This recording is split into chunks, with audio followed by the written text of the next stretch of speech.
want to go red, and that means flexibility is available for them. Here we go. A mere 4 seconds away.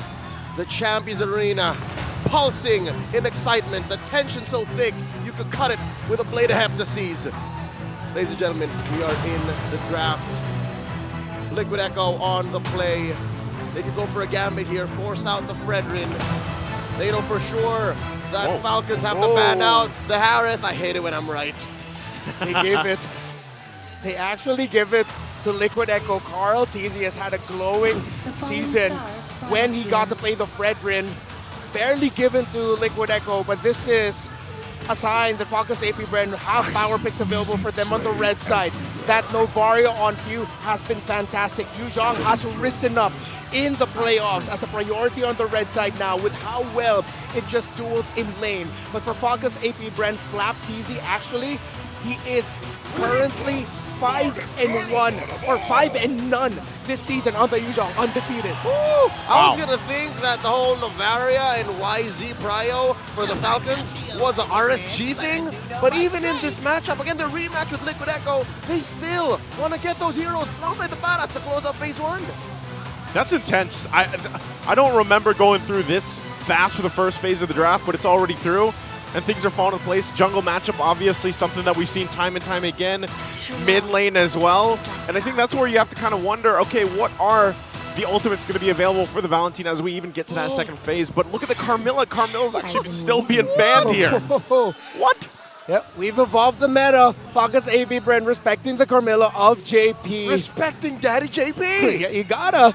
And this flavor of Carmilla for Liquid Echo, yes, is for the roam. But I wonder if later on this might be a signal that Falcons AP.Bren are thinking about Carmilla jungle being a possibility in this series. But let's go back to what we're seeing right now. We're seeing a Roger on the side of Liquid Echo. We don't see his gold lane matchup just yet. Moskov, the pick that has risen in the playoffs, first played by Minana Evos, still available and open. Other than the Moskov, you have the power pick in the Nathan. But after what Super Marco showed yesterday, if it's not the Moskov, I think it could be the Claude.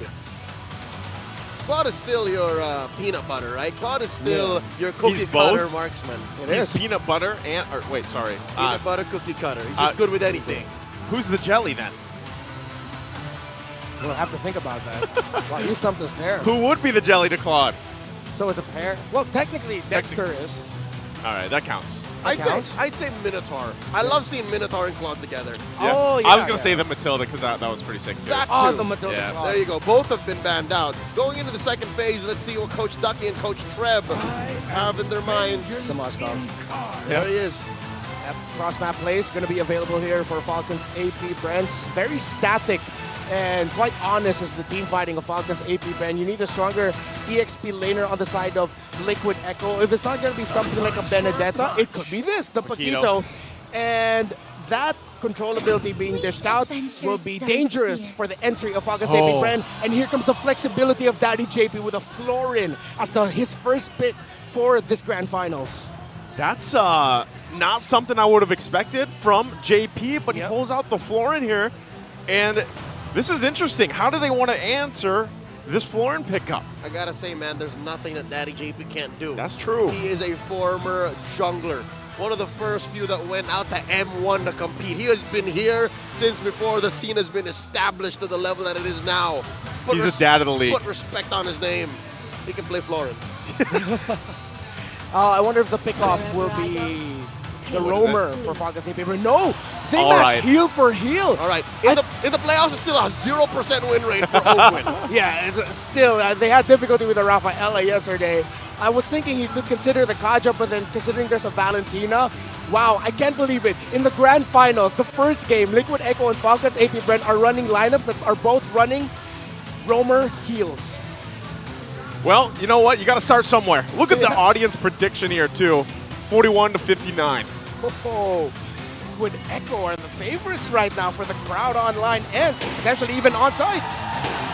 Folks, if you're going to be hearing Let's Go Liquid through our headsets, then you know what's up. Here we go, just a few moments away from stepping into the Land of Dawn. Despite the audience predictions, it seems like there's enough utility from Falcons AP.Bren's draft and enough crowd control for them to overpower what Liquid Echo is bringing in terms of aggression. I want to see if this Raphael and the Barretts pretty much emulate the same thing they did yesterday, but with better success this time around. Here we go. The Land of Dawn beckons live once more from the Champions Arena. We welcome you to Game 1. One thing Liquid Echo needs to respect is how Yuzhong has risen and how Flap TZ is undefeated with that. Even coming from a come from behind win, they can pull it off. The fact that it just breaks through formations of a team fight, and again, the Liquid Echo team fighting, yes, it's split up, but then if they're not careful, the Yuzhong can punch them the most. Look at them just duking it out in the mid lane. This is the battles with heels right here, boys. Trading folks. Okay, trying to fill it out further, but look, both 2 for 2 at nearly half health here with that. And Kyle TZ here, securing the Little Wanderer. Something to note, just a few moments ago we did flash the emblems that our players are rocking. It's an interesting combination that we're seeing on Super Marcos Moskov. It's a Master Assassin plus Thrill plus the common emblem. So it's usually full-on defense or full-on offense for these Moskovs. Yeah, and that's actually been a trend that we've been seeing for a few more gold laners specifically. It's just that they want the mana available for them as much as possible just so that they can stay in lane. And of course, as a Moskov, you want to be able to have the mana to use that dash when it gets reset. That's one of the strongest parts of his kit and his knockback as well. Up top, this is a rotation from Ogwin getting set up. Turtle spawning in just about 10 seconds. So we're looking at a possible 4v4. And gold lane seems to be an island. This is what you would call the GLE, Joseph. The gold lane experience, for those that don't know. They're just dueling. They're just dueling out, but oh, they might make a move here. They're going to find the lockdown there. Daytona's welcome into the team. Drop down with the Echo as well. Whoa! Trying to escape. A little bit of health. Sanji goes in, grabs the first blood, and they're looking possibly for another. And he goes in with a 1-2 punch. Sanford driving Ogwin back, but they get that first blood of the game. Problematic for Liquid Echo though. Carl TZ fell, Kyle TZ still survives. He had to go back to base, but an early death on your jungler is not the start you want to have. Good thing that the purple buff timers are both up so they know where each other are going to be. Change of decision by Liquid Echo. Carl TZ, instead of going for the purple buff, will rush the turtle alongside Liquid Echo. And now for the turtle, less than half health here. Ogwin still doesn't have that level 4. Missile expert though, going to bring Sanford forward. Gets out just fine though, when Carl TZ will get the objective. Liquid Echo so good on the recovery. It's these little skirmishes, these little aggressive engagements, whether or not they walk away with an actual kill, a TKO, or anything in between. Doesn't matter, allows for them to still recover and get back and put their foot on the ground and say, you know what, we need these objectives, we're gonna walk away. And I think key to this is their more reliable amount of burst. Without Flap TZ, FCAP have to actually get in a good Daytona's welcome or else suffer the consequences. Yeah, and considering that a lot of the players in this game are actually rocking Thrill, means that they know that poking is something that they both really just revolve their game around on. That once they get the pokes, once they get someone down low enough, then they're gonna go. Maybe that's why we're seeing the roamers right now rocking these two healers in the Florin and the Rafaela. Again, you know, with this, both the lineups having the sustainability available to them. One thing too is JP went with that focusing mark, you know, this time around. So how many percent? 6%, if you didn't that know. That adds up. That adds up. It does. It does add up. And playing around it now on the bottom side, they're going to go for it. Look at the damage burst right there. Ogwin goes down. Was that the 6%? Really looks like it. You can really see how Liquid Echo and Falcons AP.Bren know each other. They set themselves up in the bottom lane and they just waited. Which one of us is going to pull the trigger first? Which one of us is going to show up first? It looked like it was going to look good for Falcons AP.Bren, but that early burst that Liquid Echo dishes out, Falcons needs to be careful. Okay, Few. Going to just travel on through the wall. He's going to be fine, but this is Carl TZ, of course. Being pretty aggressive here on these early rotations. We're 10 seconds away from that turtle. All right, looking at how the first turtle went and how that engagement was for the lack of a better term, disastrous for Falcons AP.Bren. Maybe number 2, maybe the second major objective will look better for them, but it looks like they sent over the switch up already. There's the echoes. I wonder. Come down to it. Oh, the shot from Few, able to secure the turtle. And now the fight could possibly break out unless they disengage, but he's going to be in trouble. Daytona's welcome again into the team. Bang. A Spear of Destruction followed up by Super Marco. And they're going to find the marks here. And now Carl Teasy is in trouble. Bang. It's a triple for Flap Teasy. Out of nowhere, here comes Super Marco. There's still a fight though. Benny, oh, he was going for Flap, but he knows the rest of the team was there to help him out. They're still staying around that bottom side. Benny Cutie going for a few this time around. Benny Cutie will not be able to get what he was looking for. Benny misread the rotation. He thought he could handle a 1v1, maybe a 2v1. Sure, I'm a Roger. No, there were 3 members there of Falcons AP.Bren. And we're seeing here suddenly the turnaround coming in from FCAP based off of their great knowledge of when to take fights. Super Marco earlier coming in with the Spear of Destruction. The fact that Flap Teasy was able to get a good combo in as the Yuzong, knocking up and bursting down the members of Liquid Echo. They knew that was a fight they can win. Oh, I love the feint. Again, the precursor to that collapse in the purple side pit for Falcons AP.Bren. They went for an early lane switch, that should have been for any other team a green light, a go signal to say, you know what, they're not even going to go for the turtle. That's what I thought, and then suddenly they were all there. Playing the map, again, we know that FCAP loves to play this macro style and move around the map, and that's something that every single team that's faced them has to deal with. So right now you have some members from Liquid Echo making their way up top here. Grab the in-game code while you can, ladies and gentlemen. Few of this Novaria has been, I feel like in the past few sequences, especially with the last one that Falcons AP.Bren won, it's the fact that the vision that he provides, again, you don't need to hit a star shatter if it gives information and loads of it. It's just good that he also hit a star shatter to secure the second turtle for Falcons AP.Bren. Let's see if he can do it again. Here we go, turtle number 3, Echo's thrown out, spots 2, early Black Dragon 4. Dragon Form going to be used. They know where everybody's standing. Sanford jumping on Few on the backside, but they get the Petrovian. Daytona's welcome to Kyle Teasy, will be able to secure it. Few does go down, though. Still wants to fight. Kyle Teasy caught by himself. Here comes Benny Cutie as well. And now it's Flap Teasy running under the turret with Oakwood, but they get collapsed on by the cavalry. And they're looking for more as it's a double as Benny Cutie strikes back. Massacre for massacre. 4 go down. Falcons AP.Bren lose so much. And they traded it out for map presence. A turret in mid. Super Marco goes. I was wondering, where's the spear? Where's the spear? Unfortunate there that FCAP's backline. Super Marco in the mid. Super Marco jumps in. Look at the damage he's able to provide, though. Carl Teasy goes in, swoops in, but won't find the connection with the Appraiser's Wrath. All right, Falcons. You have to be a little bit more careful of when you take fights. Yes, they decided to commit that turtle, that last one. But the problem was Sanford was peeling away Ogwen and Few. Without the Rafaela to strengthen the Barrett-Yuzong combination of Falcons AP.Bren, team fights won't exactly go the way they want to because, again, they're up against a Fredrin in those cases. The longer a team fight goes, the happier the Fredrin gets and the higher the damage of the Appraiser's Wrath. Oh, it looks like Falcons AP.Bren looking to go back on the offensive. 4-man presence up top, pressuring Sanji. Echo thrown out, spots Sanford as well. Wow. Just trying to get that turret, not able to get it just yet. Another wave still pushing in, though. But look at the trade happening on now in the mid. Spear of Destruction, not going to find anyone to follow up on, but Flap Teasy will keep it together in the mid lane.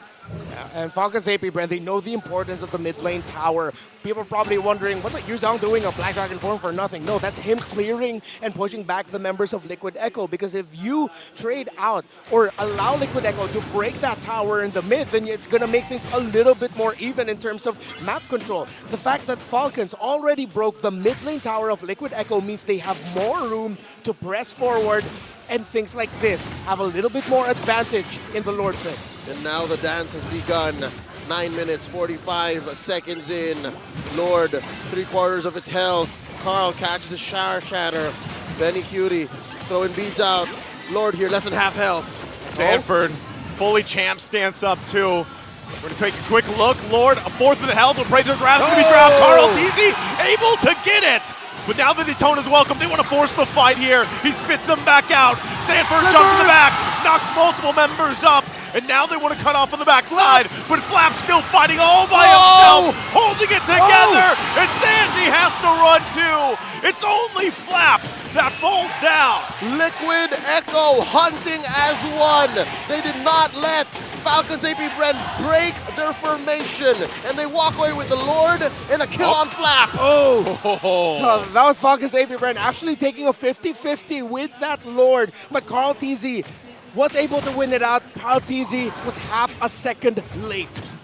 It was tough because Falcons AP.Bren, if their intentions were pure, it would have made sense how they engaged, but yes, Liquid Echo, they just have a great Petros. wall. Oh! Gonna go on, charge into the wall he goes. There's tons of damage being laid out. And now the dragon form to stay in the front. Sanford has to run at Carl TZ running away. Spear of Destruction comes in from Super Marco again. And now Benny Cutie firing back. Launch Flap has to back off though, as the full force of FCAP is there. Oh my God, fight forever, you two. It's only game number 1. Yeah, don't take it slow. Go swinging right out of the gate. And you saw there actually Carl TZ made it the decision to allow himself to absorb the stun from the Detonus welcome when Carl TZ spat out Sanford. Look at Few though, 2,593 assists. He currently tops MPL Philippines all 13 seasons. That's the golden goat. And they beat that record by 1. Yeah. Just by 1, and this match isn't even over yet. Few with this Novaria, setting up vision, setting up fights, and allowing Falcons AP.Bren to, despite the disastrous results of that first Lord take, have map control, a relative ease of recovery for the Falcons AP.Bren camp here, whose win rate is, I don't know if you guys agree with me here, slightly above Liquid Echo now. That's what the AI, that's what the algorithm says. Yeah, based on that. Yeah, and I agree with it because right now it's not too massive a lead in terms of the resources. Benny Cutie already has a Malefic Roar. You saw how much he would hurt Flap TZ with the basic attacks on human form. So Liquid Echo will have the damage. But the problem is, again, Falcons AP.Bren, they drafted a lineup. If you look at the Rafaela, Yuzhong, Barretts, that's a very solid core that allows a Novaria and a Moskov to split up and open the map. Here comes Falcons. Okay, Sanji's going to go ahead and grab that ultimate he's looking for, the Echo. But really, it looked like they wanted to make a play down there, knowing that they have a very a minor lead working around with this. But Lord's going to go ahead and get that enhance and spawn now into the Land of Dawn. Falcons are rotating. Gonna check in on the Lord. Huge advantage for them. They're there maybe 5-10 seconds earlier than Liquid Echo. They can go ahead and start up the dance. Lord here, 3/4 of its health, approaching half now. Carl TZ spotted by the missile expert. Lord here, 1/5 of its health. They are just going for it under the half mark, the 4th mark. Carl TZ gonna jump in. Kyle TZ to meet him. Dragon form gonna be used as well. Spear Destruction comes down, and he able to grab it. Super Marco in trouble as he gets punished from Benny Cutie. And FCAP runs from the punches of the gloves from Sanford as he finds the 1-2, and they grab Ogwin as well. It's only Kyle TZ left to his own. Disastrous. I could have sworn I was back in Jakarta. Sanford going into the back line, much as you would as a Yuzhong, but he's playing a pack. They're going straight for the base. They're going to run it down the mid. Kyle TZ can only watch as Echo drives in. Liquid Echo finishes it in a 14-minute game number 1. Carl TZ. 2 key retribution wins at key moments meant that Liquid Echo